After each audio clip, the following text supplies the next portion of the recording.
Ladies and gentlemen, welcome back to the Pitch Side Podcast. Once again, another video on this channel, and we're talking, of course, straight after the game between Juventus and Atalanta is over at the Juventus Stadium. It was a weird game, in it that both goals coming in at the times where teams didn't deserve to score them, pretty much. That's what it is. Juventus starts with a 4-4-2 sort of formation, really, with, of course, Quadrado as a right back, Danilo as a left back. It transforms certainly to a 3-5-2 when they are on the attack, of course.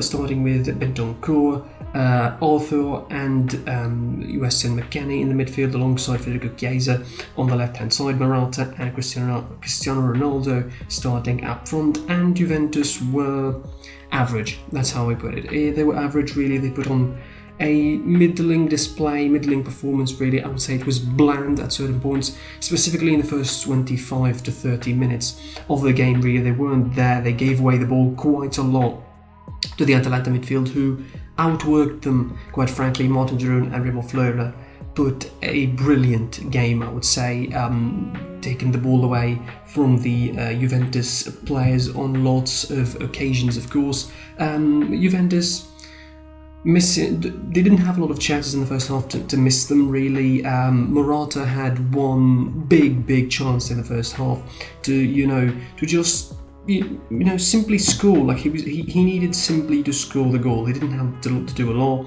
He tried to backheel it, tried to do a bit too much, really, and he missed. Unfortunately for them, they lost Arthur to injury, of course. 27 minutes. 2 minutes later, Federico Chiesa, literally against the run of play, really given Juventus the first goal of the game. Brilliant goal, by the way. It was a giveaway, indeed, something that I just criticised Juventus for doing a lot of in the midfield, really. Atalanta giving away the ball in their own box, almost in their own box, really, in their own defence, actually, giving the ball away. Federico Chiesa from the pass from Bentancur, turning, twisting, and brilliant finish to get it past Piero Golini for the first goal. But then Atalanta did show more zest to get on the ball, really. They played a little bit better than Juve in the rest of the first half. They had more attempts, of course. Was two brilliant saves out of Chesney, one from Zapata and one from Malinovsky on a free kick. The first half ended 1-0 for Juventus. The second half started. Juventus got a little bit better, really. They moved the ball a little bit faster. They had more attempts on target. They forced a couple of saves out of Golini.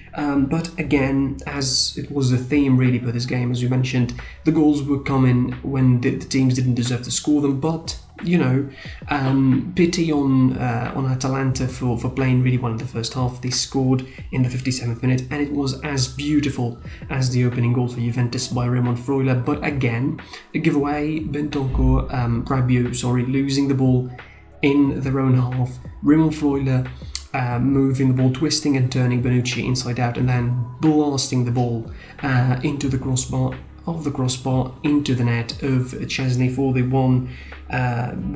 After that, the game was pretty much poised for what happened afterwards, really. Juventus tried a couple of times. Atalanta had a couple of chances, but in the last 10 minutes it leaned towards Atalanta a little bit more, especially after Juventus missed a penalty. Cristiano Ronaldo missed a penalty. That's quite a big event, actually. 4 minutes after the goal, Cristiano Ronaldo missed a penalty. It was easily, I think, telegraphed that he would miss that. Afterwards, Atalanta swayed a little bit, game more in their favour, really. They had more chances, forced another couple of saves after a couple of chances. They had certain situations in the last couple of minutes where they really pressed Juventus and condensed them really hard into their own box, pressing them, shooting, crossing, doing all sorts of movement. Juventus were out of their depth by the end of the game, really. Again, another unconvincing performance from Andrea Pirlo, who made, questionable substitutions, let's put it this way. If you're looking for a victory and you're looking to, keep the pressure on the top table, and you're playing at home, you do make offensive substitutions, but he didn't make that. He he put on Alexandro for Chiesa, which was weird. The goal scorer, probably about the only player that was giving you any sort of life in the game really up front. Even Cristiano Ronaldo didn't appear a lot in the game. Weston McKennie, for all the praise that I certainly would give him, because I thought he was a brilliant acquisition for Juventus, he didn't look well really. Bentancur, I think Juventus probably should give up on him in that midfield. Dybala coming in the 84th minute, unexplainable really why you keep Morata, a player who is, you can clearly see that he lost confidence for the rest of the game. He gave a lot of ball, he gave away a lot of missed passes really. That doesn't apply only on him, it applies on a lot of players, it applies almost on the entire Juventus starting 11. Every one of them, including the goalkeeper really, every player of Juventus gave away missed passes in this game.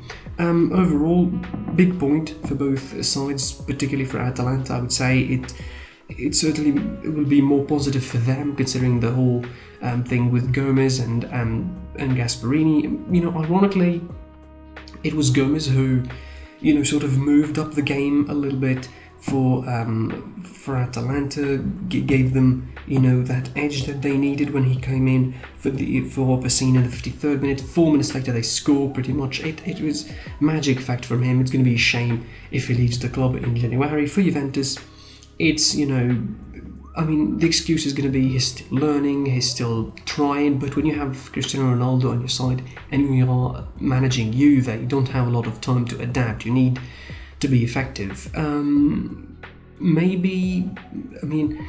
The injuries, I don't know, they're not as ravaged by injuries, but as other side really. Pirlo wasn't effective, that's how I put it. It's on Pirlo and on Ronaldo. He had the winner, he missed the penalty. Nobody should blame him really, but that's what the situation is about pretty much. That's it for the Juventus-Atalanta game. In the end, like, share, comment and subscribe of course to the channel, enable notifications to receive the updates of these kind of videos and the podcast as well on this channel.